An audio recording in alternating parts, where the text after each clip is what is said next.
Assalamualaikum, apa khabar semua? Terima kasih kerana sudi singgah ke channel saya. Saya harap anda semua sentiasa berada dalam keadaan sihat dan berbahagia selalu, insya-Allah. Dalam video kali ini saya nak ceritakan tentang sebuah filem, sinopsis sebuah filem seram daripada Jepun. Tanpa membuang masa, jom kita teruskan.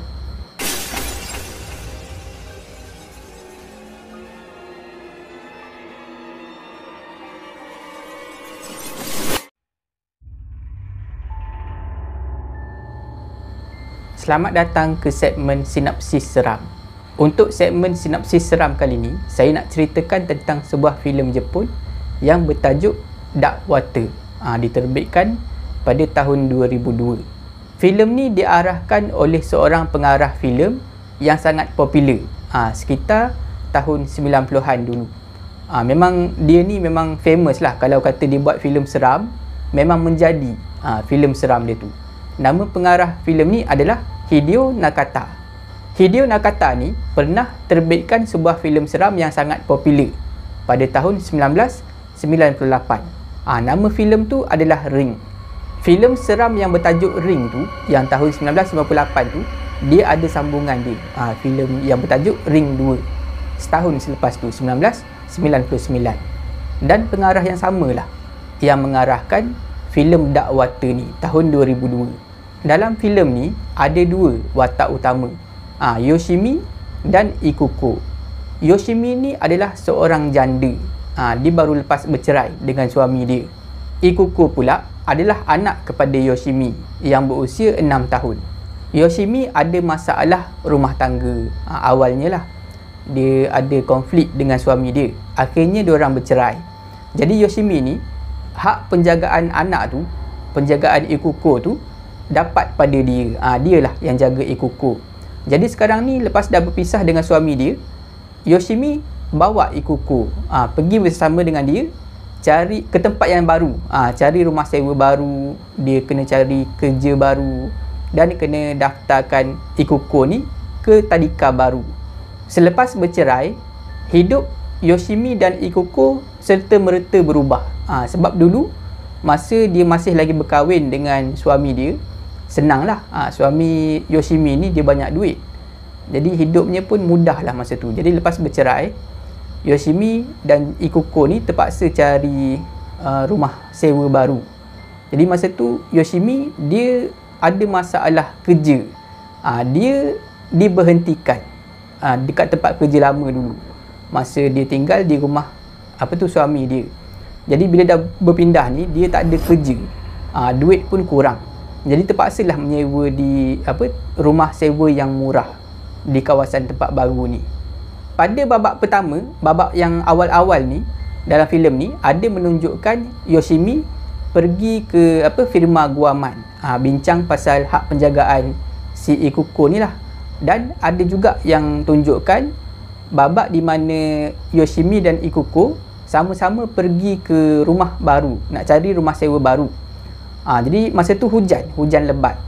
Yoshimi pegang payung berjalan bersama dengan Ikuko menuju ke arah satu blok apartmen yang dah lama, yang dah usang. Jadi dekat situ jumpalah dengan manager apartmen tu. Dia dah ada appointment lah nak jumpa. Jadi sampai dekat situ, disambutlah oleh manager apartmen ni. Pergilah masuk dalam apartmen tu. Semasa dekat lobi, adalah watak-watak sampingan ni. Salah satunya adalah Pak Guard, pengawal yang menjaga bangunan apartmen yang dah usang tu. Pengawal ni adalah seorang pakcik yang dah sangat tua.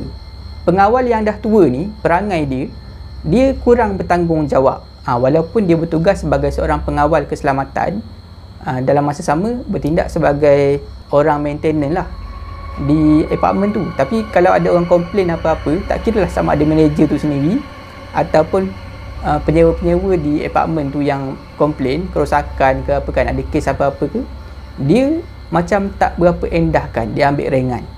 Jadi masa ni Yoshimi dan Ikuko ikutlah manager ni pergi dekat lift.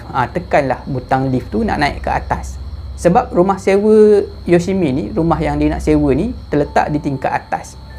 Bila pintu lift terbuka, Yoshimi tengok keadaan lift tu macam tak berapa sedap mata memandang lah. Ada satu lopak air dalam lift tu, makna ada kebocoran dekat lift tu. Daripada situ dah dapat gambaran lah macam mana tak eloknya keadaan di blok apartmen tu. Bila semua dah masuk, Yoshimi dah masuk, Ikuko dan manager apartmen tu dah masuk dalam lift, pintu lift pun tertutup. Lift mula bergerak ke atas. Masa ni berlaku satu perkara yang misteri. Yoshimi yang sedang berdiri dalam lift tu, dia terasa tangan dia ni dipegang oleh satu tangan yang kecil. Jadi masa tu dia rasa macam tangan kanak-kanak yang pegang tangan dia. Masa tu mata dia pandang ke depan, pandang ke arah pintu lift tu. Jadi dia tak tengok ke arah orang yang pegang tangan dia ni. Jadi masa tu dia ingat anak dia lah yang pegang, Ikuko tu lah yang pegang. Sampailah ke tingkat di mana rumah sewa dia berada. Pintu lift pun terbuka. Bila pintu lift dah terbuka, tiba-tiba Yoshimi nampak Ikuko berlari keluar. Anak dia yang berusia 6 tahun tu berlari keluar daripada lift. Yang peliknya masa tu, Yoshimi ni dia masih lagi terasa tangan dia dipegang oleh tangan yang kecil tadi. Kalaulah Ikuko yang pegang tangan dia, Ikuko dah berlari keluar, mesti dah tak terasa lagi genggaman tangan tu. Jadi siapa sebenarnya yang pegang tangan si Yoshimi ni? Tapi masa tu manager masih lagi berada dalam lift.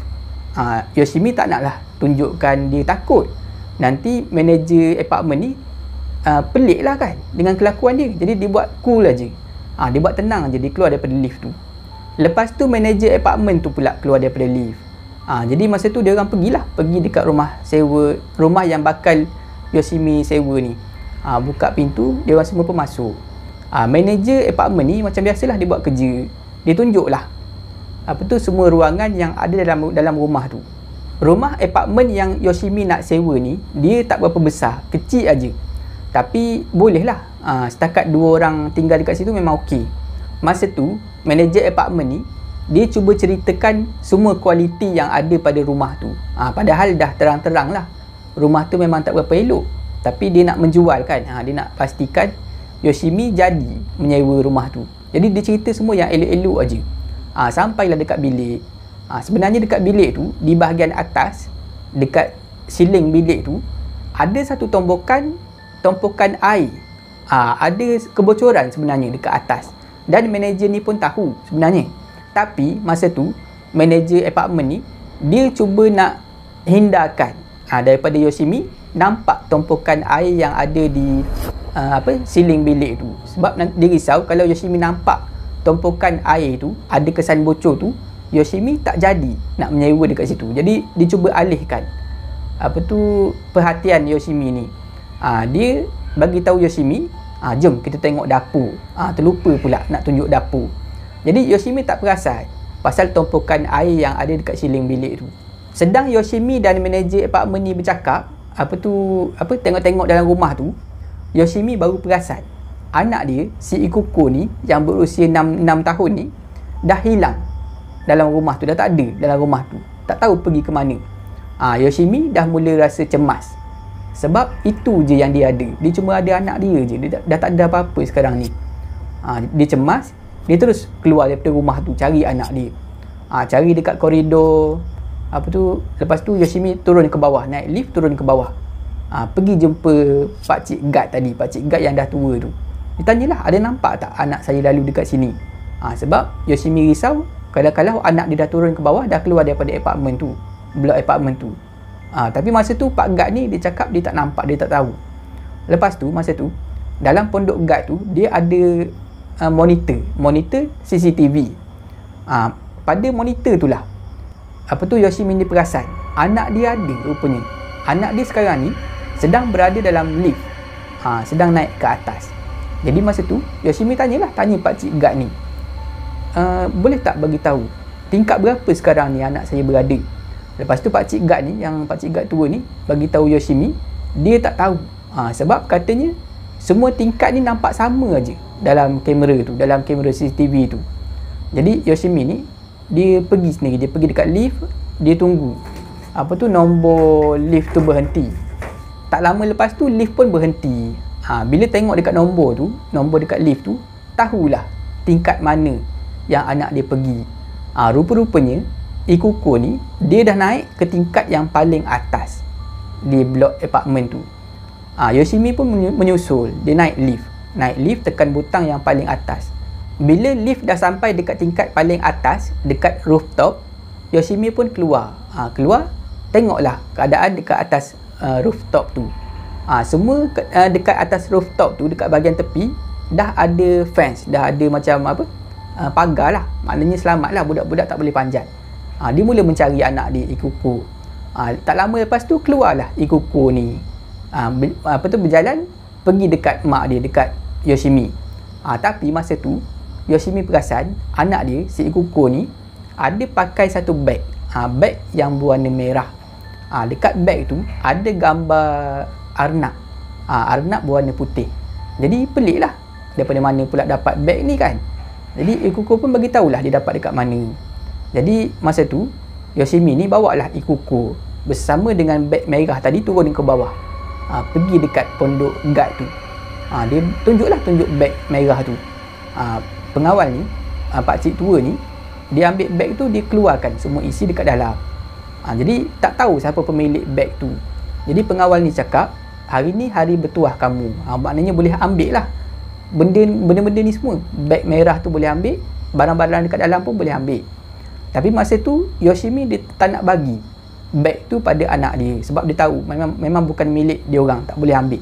Biarkan dekat situ, nanti kalau ada orang cari boleh bagi beg tu pada pemilik asal dia. Bila dah selesai semua urusan dekat apartmen tu, lepas Yoshimi dah confirm memang nak menyewa dekat situ, Yoshimi uruskan pula pasal sekolah anak dia. Nak daftarkan anak dia ke tadika yang paling hampir dengan blok apartmen tu. Dia orang pergilah. Yoshimi pergi dekat tadika tu, pergi daftarkan anak dia. Tapi masa dekat tadika tu ada berlaku sesuatu lah. Yoshimi nampak cikgu, ada dua orang cikgu masa tu.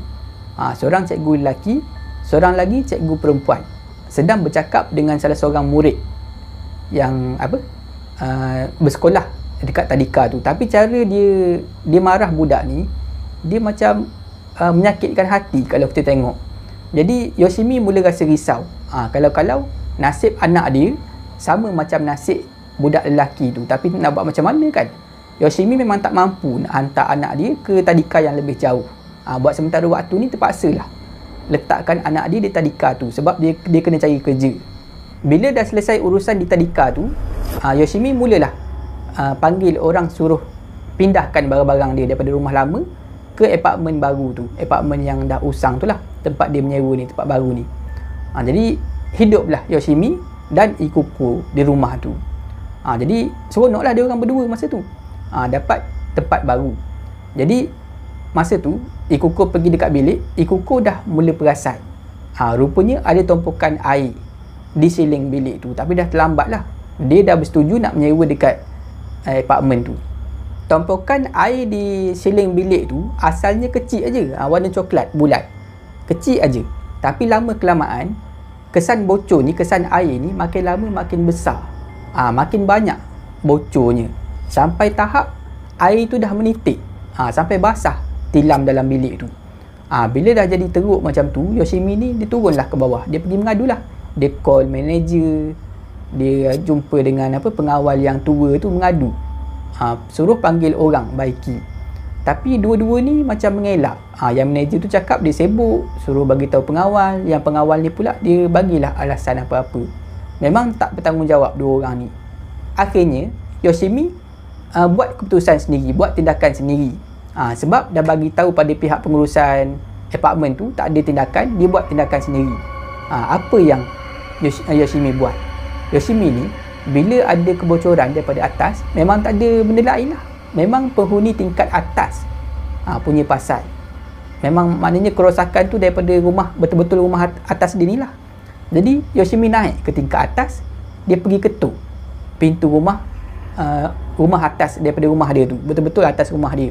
Tapi tak ada siapa-siapa pun yang menyahut, tak ada sebarang respon daripada dalam rumah tu. Bila keadaan dah jadi macam tu, tak boleh selesai lah perkara ni. Terpaksalah Yoshimi tinggal di rumah tu dalam keadaan yang ada kebocoran air. Masa tu Yoshimi tak ada pilihan.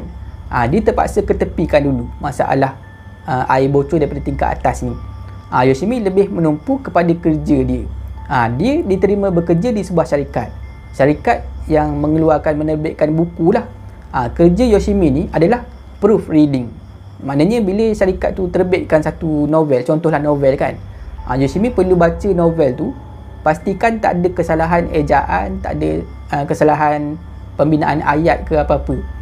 Semuanya berada dalam keadaan elok lah tulisan dalam novel tu. Macam tu lah kerja Yoshimi ni. Jadi dia interview lah masa tu.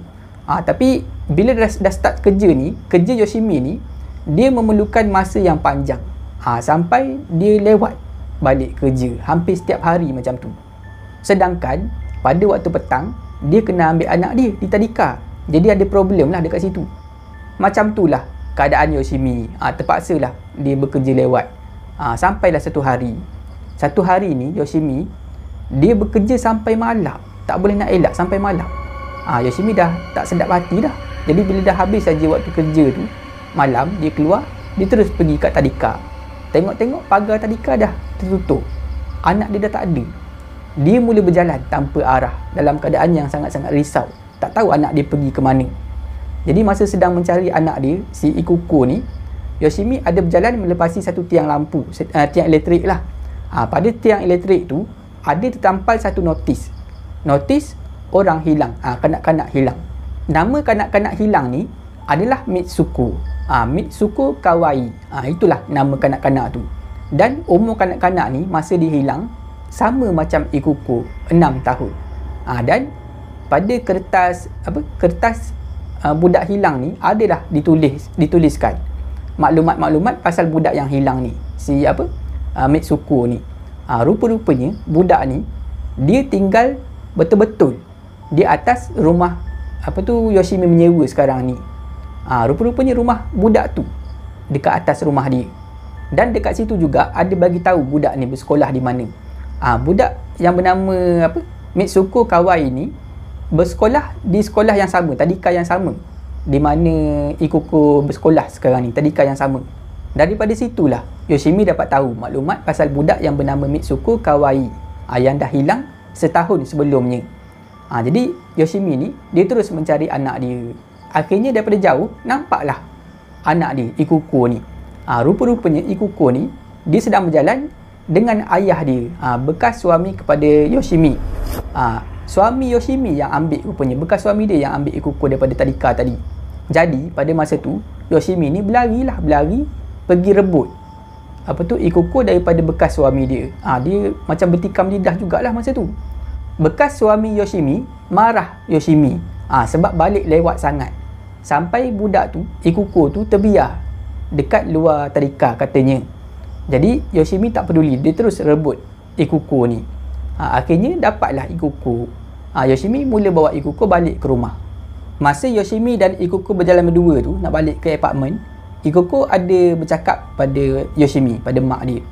Dia cakap dia tak perlu sesiapa pun dalam dunia ni kecuali mak dia, si Yoshimi. Jadi Yoshimi rasa lega bila dengar Ikuko cakap macam tu. Rupa-rupanya anak dia ni memang sayang dia, nak hidup dengan dia je, tak nak hidup dengan ayah dia, bekas suami Yoshimi.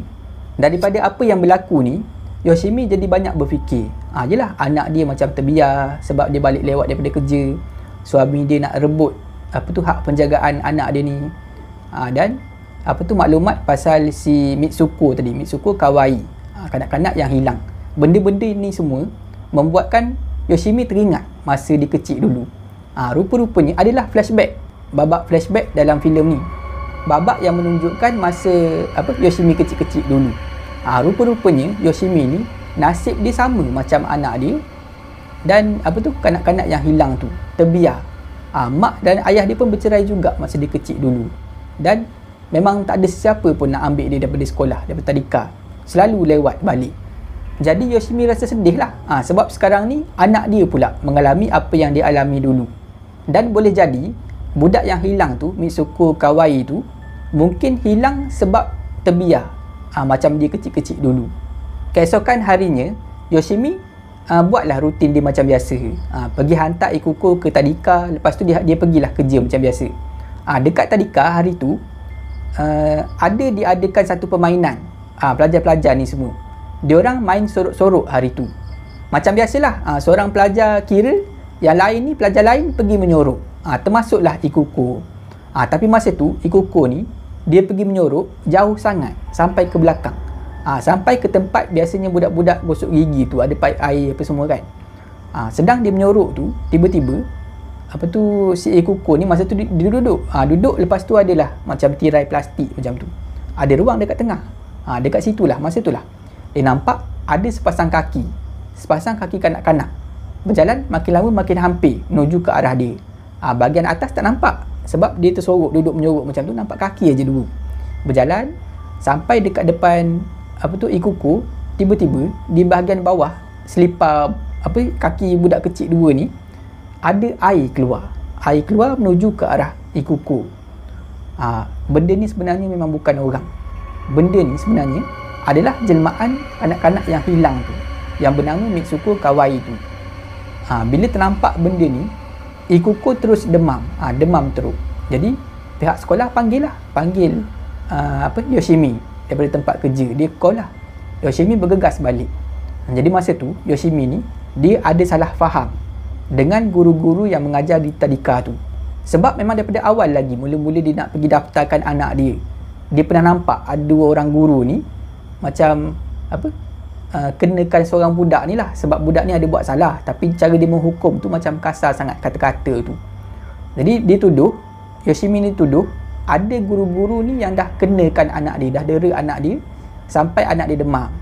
Tapi memang pihak sekolah tak mengakulah, memang bukanlah. Lagipun memang betul, bukan cikgu-cikgu ni yang buat. Masa terus berjalan. Masa ni babak di mana Yoshimi berada di tempat peguam. Peguam yang menguruskan kes hak penjagaan kanak-kanak ni lah. Suami dia tak puas hati lagi. Cuba lagi nak burukkan nama Yoshimi. Jumpa peguam, dia bangkitkan hal pasal Yoshimi ni abaikan anak dia, si Ikuko tu. Sebenarnya masa tu bekas suami Yoshimi ni dia ada upah seseorang untuk mengekori Yoshimi. Perhatikan gerak-geri Yoshimi. Daripada situlah dia dapat info Yoshimi selalu balik lewat apa semua. Jadi dia bagi tahu perkara ni pada peguam. Bekas suami Yoshimi cuba gunakan semua info ni untuk nak menang hak penjagaan Ikuko. Jadi masa tu memang Yoshimi marah pada bekas suami dia. Macam itulah nasib Yoshimi. Banyak masalah yang dihadapi sekarang ni. Jadi pada satu hari ni Yoshimi dia sedang berada dalam bilik. Dia duduk macam ni dekat katil dia. Dia tertidur masa tu. Dalam tidur dia tu, Yoshimi ni dia dapat satu mimpi pasal budak yang hilang tu. Mitsuko Kawai tu, dia mimpi dia nampak budak ni. Budak ni masa tu dalam mimpi tu dia nampak budak ni dia pakai baju hujan dan nampak macam ditinggalkan seorang diri. Tak ada orang yang jaga dia, yang tunggu dia. Cikgu-cikgu dekat tadika tu pun tak ada, dan mak ayah budak ni pun tak ada datang ambil. Jadi masa tu hujan lebat lah. Hujan lebat. Akhirnya budak ni, Mitsuko ni, dia keluar seorang-seorang daripada tadika tu, berjalan kaki, pakai baju hujan, berjalan kaki sampailah dekat apartmen. Sampai dekat apartmen, dia naik lift. Masa tu ada satu tim penyelenggaraan lah, tim maintenance yang menjaga bahagian atas, bahagian rooftop di apartmen tu. Bila Mitsuko dah masuk dalam lift tu, sekali dengan pekerja-pekerja tadi, pekerja maintenance tu, pintu lift tertutup dan lift mula bergerak ke atas.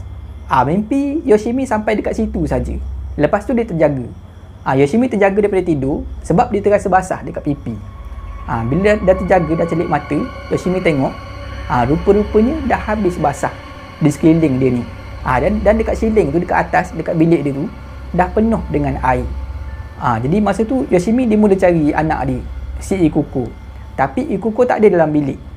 Jadi masa tu naluri dia mengatakan mungkin anak dia naik ke atas, ke tingkat betul-betul di atas rumah dia, sebab dia rasa pelik sangat-sangat apa yang berlaku ni. Mungkin ada kena-mengena dengan budak yang hilang tu. Jadi Yoshimi pun pergilah naik lift, naik ke atas. Dia cari. Akhirnya dia pergilah dekat rumah yang betul-betul atas rumah dia ni. Dia cuba buka pintu. Pintu memang tak terkunci masa tu. Yoshimi buka pintu, dia terkejut tengok rumah yang betul-betul di atas rumah dia ni dah penuh dengan air, macam banjir dalam tu. Pilih air semuanya berada dalam keadaan terbuka, air melimpah di mana-mana, basah semua lantai rumah tu, dekat atas pun basah. Jadi dia cari, jumpalah anak dia, si Ikoko. Memang betul sangkaan dia, Ikoko berada dalam rumah tu. Jadi dia ambil, dia bawa turun ke bawah. Kali ni Yoshimi dia pergi mengadu dekat peguam dia.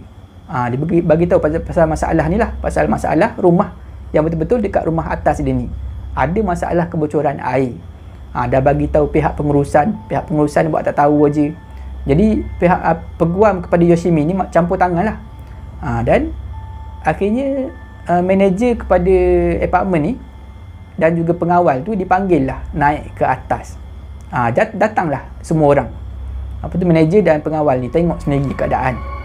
Masa ni peguam Yoshimi ni dia memang mainkan peranan lah. Dia tolong Yoshimi, bercakap, bagi pihak Yoshimi bercakap dengan manager dan juga pengawal tu. Dia ugut dua orang ni, manager dan pengawal ni, kalau tak ambil tindakan, tak cuba selesaikan masalah ni, kerosakan ni semua, dia akan kenakan tindakan undang-undang pada manager dan juga pengawal keselamatan yang tua ni. Bila dah kena ugut macam tu, barulah dia orang ni bertindak. Panggillah orang baiki semua kerosakan di rumah, betul-betul di atas rumah Yoshimi ni. Dan dah selesailah masalah tu, dah tak ada lagi kebocoran. Jadi lepas dah selesai semua, keadaan seolah-olah dah kembali kepada normal. Tak ada lagi perkara pelik. Sampailah satu hari. Pada satu hari ni, masa tu Yoshimi dan Ikoko berada dalam rumah. Ikoko berada dekat meja makan, Yoshimi pula sedang bercakap telefon. Masa tu Yoshimi perasan si Ikoko ni dia ada pegang beg berwarna merah. Beg berwarna merah yang ada gambar arnab putih tu. Bila nampak aja beg tu, Yoshimi ni dia terus menggelabah. Sebabnya beg ni dia pun ada kisah dia sendiri. Dah banyak kali beg ni lepas Yoshimi buang, dia muncul semula. Jadi bila nampak aja Ikoko pegang beg tu, Yoshimi terus tarik beg tu, dia tak bagi Ikoko pegang. Bila dia tarik beg tu, dia pegang aja beg tu, tiba-tiba dia nampak bayangan dalam kepala dia. Bayangan tu adalah sambungan kepada mimpi dia hari tu, mimpi yang tak habis tu. Dalam gambaran dia tu, dia nampak beg yang berwarna merah yang ada gambar arnab putih ni seolah-olah jatuh dalam air, macam dalam tangki air. Jadi masa tu Yoshimi ni dia dah mula dapat gambaran lah apa yang berlaku kepada tu Mitsuko tu. Dia syak Mitsuko Kawai ni mungkin dah jatuh dalam tangki air di rooftop apartment tu. Jadi masa tu Yoshimi ni dia suruh Ikoko tunggu dalam rumah, jangan ikut dia. Dia keluar, dia bawa lah beg tu, dia keluar daripada rumah, naik lift pergi ke rooftop, ke atas atap, atas bumbung blok apartment tu. Pergi dekat situ, dia pergi tengok dekat tangki air tu. Pada tangki air tu ada satu pelekat. Pada pelekat yang ada pada tangki air tu ada tertulis tarikh terakhir diselenggara. Bila Yoshimi baca, tarikh terakhir diselenggara adalah setahun lepas. Betul-betul tarikh di mana Mitsuko Kawai tu hilang. Jadi masa itulah Yoshimi ni dia dapat sekali lagi gambaran dalam kepala dia. Dia nampak apa yang berlaku. Masa itulah betul-betul dia tahu dan dia faham apa yang dah berlaku kepada Mitsuko Kawai. Dalam gambaran dia tu, dia nampak Mitsuko ni panjat tangki air tu, dia panjat seorang-seorang, dia tengok ke dalam, nampaklah ada air banyak dalam tangki air tu. Sedang dia jenguk tu, dia tunduk macam tu, tiba-tiba beg merah dia jatuh dalam tangki air tu. Betul macam mana sangkaan si Yoshimi ni. Bila beg dia jatuh, dia cuba capai macam tu. Dan bila dia capai macam tu, dia terbalik, terjatuh dalam tangki air tu. Itulah yang berlaku kepada Yoshimi, berlaku kepada Mitsuko sebenarnya. Dia mati dalam tangki air tu. Dan semenjak daripada tu, setahun lepas tu, orang tak pernah cek, tak pernah selenggara tangki air di apartmen tu. Maknanya sekarang ni mayat Mitsuko berada dalam tangki air tu, masih lagi berada dalam tangki air. Bila dah sedar semua ni, beg tu adalah milik Mitsuko, budak-budak yang hilang tu, Yoshimi terus berlari. Berlari pergi dekat lift, dia turun balik ke bawah. Sebab dia risau keselamatan anak dia. Pada masa yang sama sebenarnya, masa Yoshimi berada di rooftop tadi, anak dia, si Ikuko ni yang berada di rumah, terkena sesuatu. Hantu Mitsuko tu sekarang ni, dia cuba nak bunuh si Ikuko ni. Ikuko masa tu, dia berada di tandas, kalau tak silap lah. Hantu Mitsuko ni, dia cuba lemaskan si Ikuko ni. Berbalik semula kepada Yoshimi. Sekarang ni, Yoshimi dah sampai dekat rumah dia, buka pintu, terus cari Ikuko. Cari punya cari, bukalah bilik air. Nampaklah Ikuko ni sedang bergelut. Seolah-olah dah lemas di tak mandi tu, tempat mandi yang bertakung tu lah. Yoshimi pun selamatkan anak dia, angkat anak dia, pangku anak dia, kemudian nak keluar daripada rumah tu. Masa itulah Yoshimi ni, dia terasa seolah-olah ada seseorang sedang mengejar dia daripada belakang.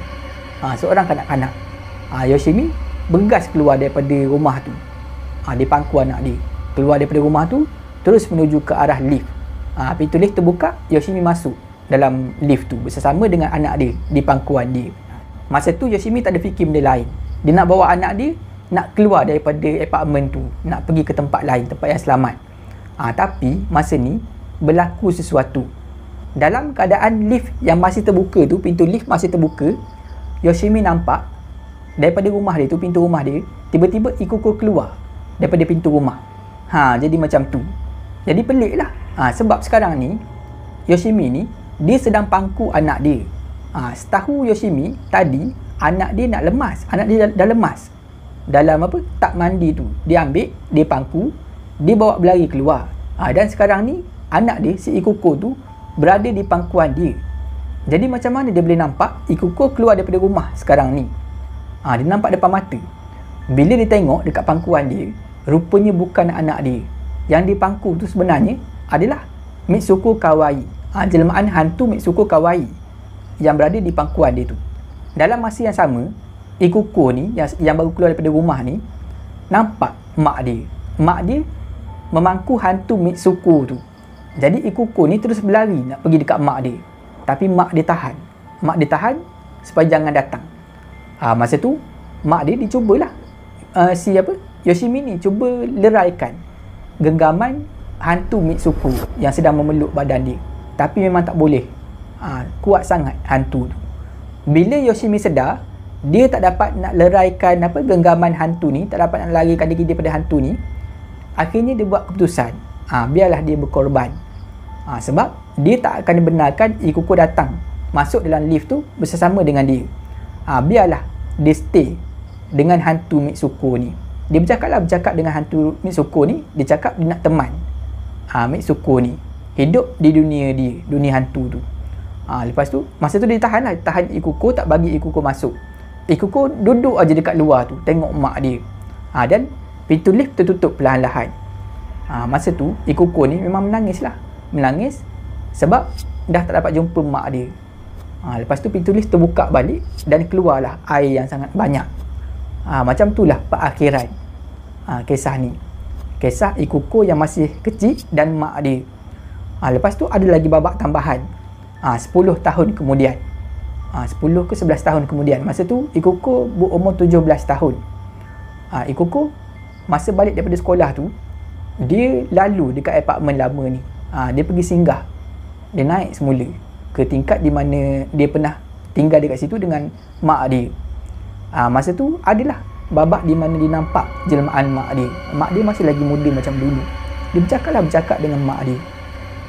Dia tanyalah, apa khabar mak, macam mana, mak memang tinggal dekat sini ke? Dan lepas dah bercakap tu, Ikuko ni dia rasa dekat belakang dia ada seseorang sedang memerhati. Dia toleh ke belakang. Bila dia pandang balik ke depan, mak dia tadi dah tak ada. Macam itulah perakhiran kisah ni. Setakat itu saja video saya pada kali ini. Saya harap anda semua terhibur. Jika anda suka video ni, jangan lupa like, share dan komen video ni. Jangan lupa subscribe dan tekan butang loceng untuk dapatkan notifikasi video saya seterusnya. Bagi anda yang nak berkongsi kisah seram, boleh hantar ke alamat email yang tertera dekat bawah. Janganlah takut kepada makhluk, tetapi takutlah kepada pencipta segala makhluk. Semoga kita bertemu lagi di video saya seterusnya, insya-Allah. Assalamualaikum.